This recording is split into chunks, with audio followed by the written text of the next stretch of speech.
Tonight on Q2, justice for Kaysera. It's been 6 years of fighting for justice, and we haven't been able to really get anywhere. One Montana family left heartbroken for 6 years, now renewing their calls for action in the death of their loved one, plus a safe haven. The history of fire stations is usually considered a place of safety. Lockwood making Montana history as it looks to answer the call for all babies and struggling families.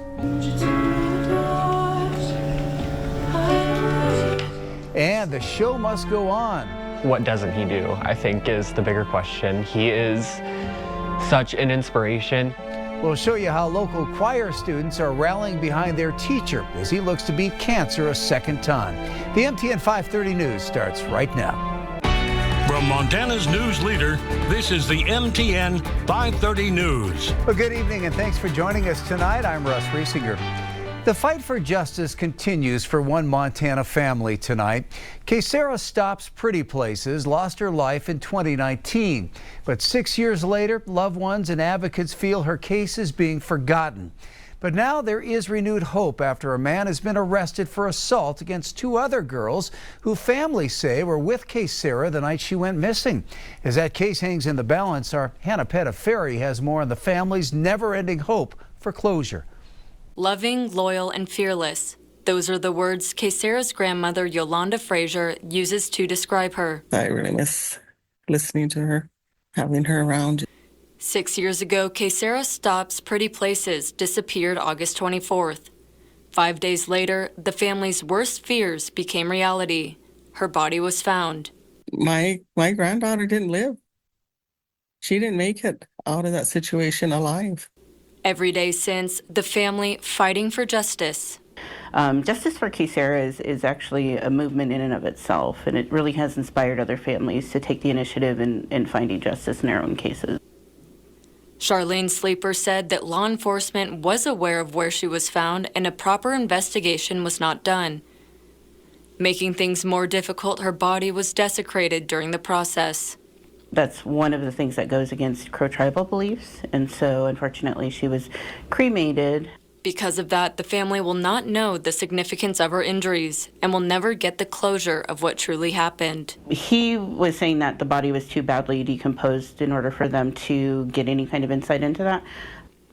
Her death ultimately ruled as suspicious, with the cause of death marked undetermined. I feel that she was murdered, and there's really mysterious circumstances surrounding the whole case. Sleeper believes this case was not properly handled, and that's the reason behind continuing to fight for justice.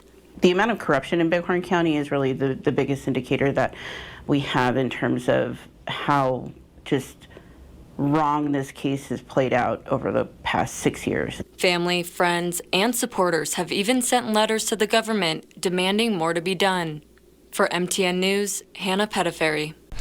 Kaysera's grandmother did reach back out to MTN after the interview with this to add. She says, this current court case is not the end of our fight for justice for Kaysera. It's just one step. She then continued, we feel the momentum building, and now more than ever, we need everyone to keep pushing forward with us. Stay tuned and stand with us. Tonight, new information in the bomb scare at Old Chicago this past weekend. We now know that the suspicious package that led to the bomb squad being called was not actually a bomb itself. Today in court, 36-year-old Victor Adams pled not guilty to charges of intimidation and criminal trespass. Employees at Old Chicago say Adams was an ex-employee that they were having problems with before the package was left outside. His bail has been set at $20,000. A new lifeline for newborns in crisis has quietly arrived in Montana.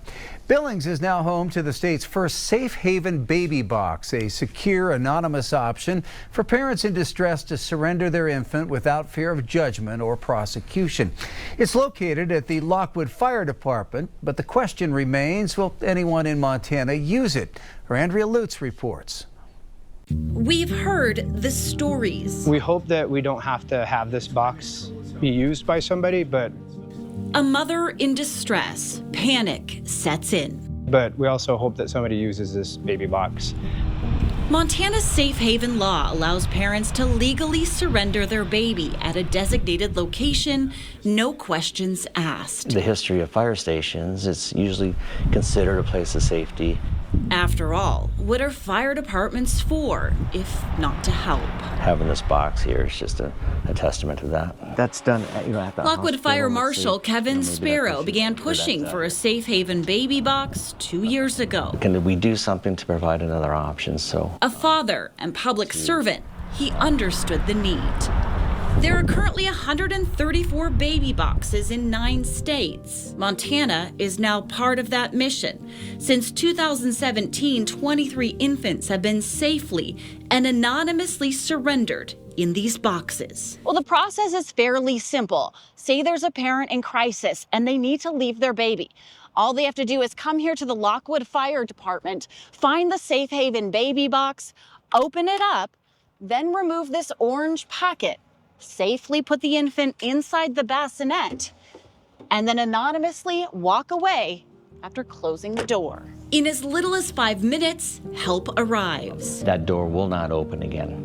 There's a video camera, there's a weight sensor, and so we'll be notified right away. In all his years of service, Chief Brandon Stevens has never seen a baby surrendered at a fire station. I mean, this box may sit here not used for the next 50 years, and if so, great. But at least now, there's another resource. If it gets used, then we've done our job. In Lockwood, Andrea Lutz, MTN News. Lockwood Fire tells us the baby box, which cost around $15,000 for installation, setup, and maintenance, was donated anonymously. That box is not yet ready to use, but on June 4th, founder Monica Kelsey, a woman who was abandoned as a baby herself, will be here to dedicate the box and speak more about how it works.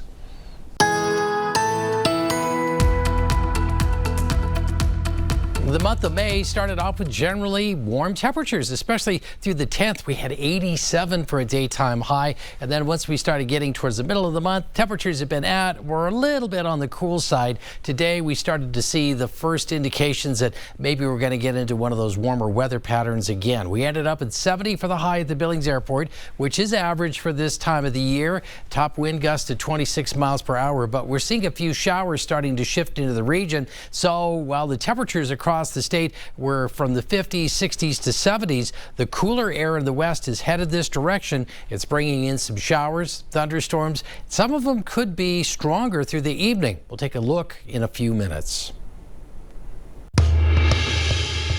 Here in Montana, there is no shortage of rocks, mountains, and hills to climb, but sometimes those areas can lead to injuries.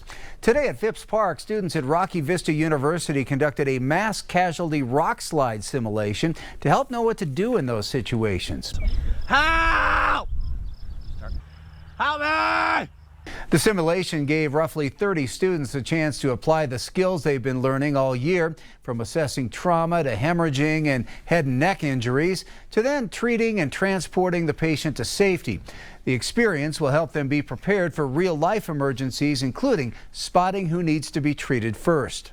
When you step into a simulation like this, it's frustrating sometimes because I'm like, I need to focus my attention on other people, but it's also very much a real humanistic aspect of like people are actually scared, people are actually injured, but how do you focus on those who are going to die within the next 10, 15 minutes? Today's special effect makeup, including the blood, was the work of military and wilderness medicine students who helped simulate the rock fall. The Lockwood community is rallying behind one of their own after longtime music teacher Quentin Staten discovered he once again has cancer. It's been a trying test for Mr. Staten and his students, keeping him out of the classroom for months. But as our Charlie Kleps reports, his students are doing everything they can to make him proud, one song at a time.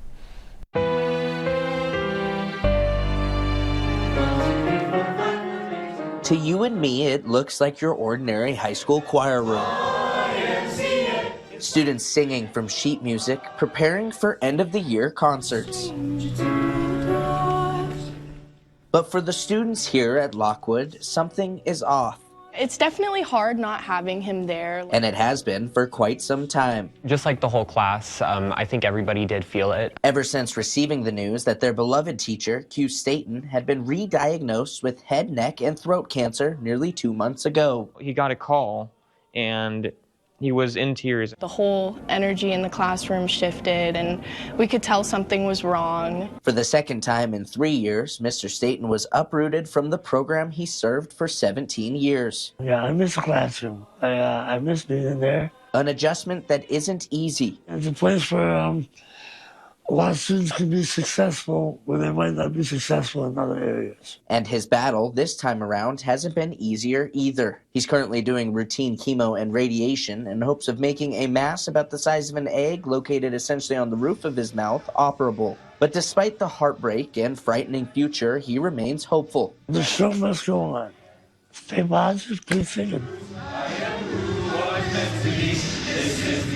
An emotional message his students have received well. I try to focus on the work and everything we've done here. I feel like all of us are really just pushing to make him proud. Their hard work was on full display recently when Mr. Staten attended their final concert, even hopping on stage to direct a piece. It was a nice feeling having him come see us because we did do a good performance. An emotional moment that Staten promises is just a taste of what's to come, vowing to return for next school year. I'm planning on being back to day one, dang it. In Lockwood, Charlie Kleps, MTN News.